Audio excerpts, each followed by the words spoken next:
xildhibaan fiqi waa mahadsan yahay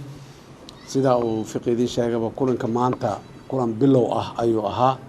ayadoo muddo dheer aan muxuu ahay lees arkin dabcan wixii la isugu tagana waxay ahayday duruufaha dalkan ka jira iyo danaha siyaasadeed ee ummaddan Soomaaliyeed ay leedahay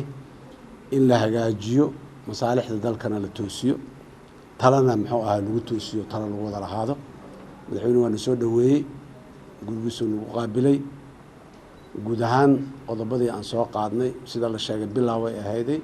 shir horudhaca oo bilow ah oo mustaqbalka soo socda shirar badan inay ku soo xigi doonaan aan rajaynayno ayuu ahaa qodobadii madaxweynaha aan isku soo qaadnay iyo wixii aan ka wada hadalnay way dheeraayeen waana badnaayeen laakiin waxaan rabaa inaan ku soo koobo kuwoodii ugu muhiimsanaay oo maxaan ku yiraahdaa ummadda Soomaaliyeedna ay u dhaga taagayso kana mid ah muxuu ahay waxyaabaha hortabinta leh oo u baahan in maxaan ku yiraahdaa si fiican ay dalkan ugu hagaago waxyaabaha dadka Soomaaliyeed baryahan dabo dhan ay danaynayeen waxaa ka mid ahaa arrimaha doorashooyinka madaxweynaha soo qaadnay waqti badan aan gelinay si fiican aan uga hadalnay waxaanan isla soo dhaweynay in dalkaani doorasho ka dhacdo waqtigeedii ka dhacdo extension ama kororsiimo hay-adaha dastuuriga aanay jirin doorashaduna ay ka wada qayb galaan oo la doorto dhammaan hay-adaha dastuuriga ah ee talada dalka ku jooga doorasho la soo doortay dhammaantood waqtigeediina doorashadu inay ku dhacdo sida ay u dhacayso nooca ay noqonayso waa laga wada hadlayaa waana laga wada tashanaa doorasho raalli laga wada yahay dadka intiisa badan ay u dhan yihiin inay dalkan ka dhacdo laga tashaday la isla aqbalay ayaan ku soo ballanay qodobkaas madaxweynaha waa iska afgaranay wixii farsamo ah oo say u taallaa iyo sidee u soconay iyo sidee tahay sidee waa arrimo muxuu ahay dib aad looga lafaguri doono oo looga hadli doono waxaa kaloo aan madaxweynaha la soo qaadnay wixii khilaafaad iyo madmadow ee mugdi ee jiro oo dhan in wadahadal lagu dhammeeyo si gaara arrimaha dowlad goboleedyada qaarkood in laga wada hadlo lana dhammeeyo mustaqbalka haddii aan la yiraahdo arrinta ku saabsan ilaalinta dastuurka iyo xuquuqda muwaadiniinta mabda ahaan ayadana sidoo kale madaxweynaha isla garanay dastuurka jamhuuriyadda in la ilaaliyo dowladdu ay ilaaliso annaga siyaasiyiinteenna iyo shacabkuna ay dhinacooda ka ilaaliyaan ayagana dastuurka waxa uu farayana ay dhowraan arrimaha ammaanka aad iyo aad ayay muhiim u ahaayeen waydana waqti badan aan gelinay waxaan isla afgaranay isla garanay amniga inaan la siyaasadaynin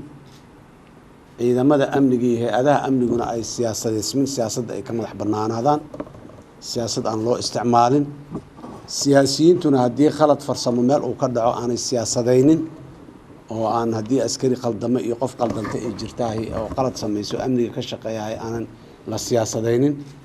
ciidamada iyo hay-adaha amniguna siyaasadda ay ka madax bannaanaadaan oo aan loo isticmaalin qaab siyaasadeed ayadana aad iyo aad ayaan u dul istaagnay waana isla garanay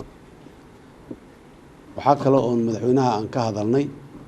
isla soo qaadnay iyadana arrimaha ku saabsan gobolka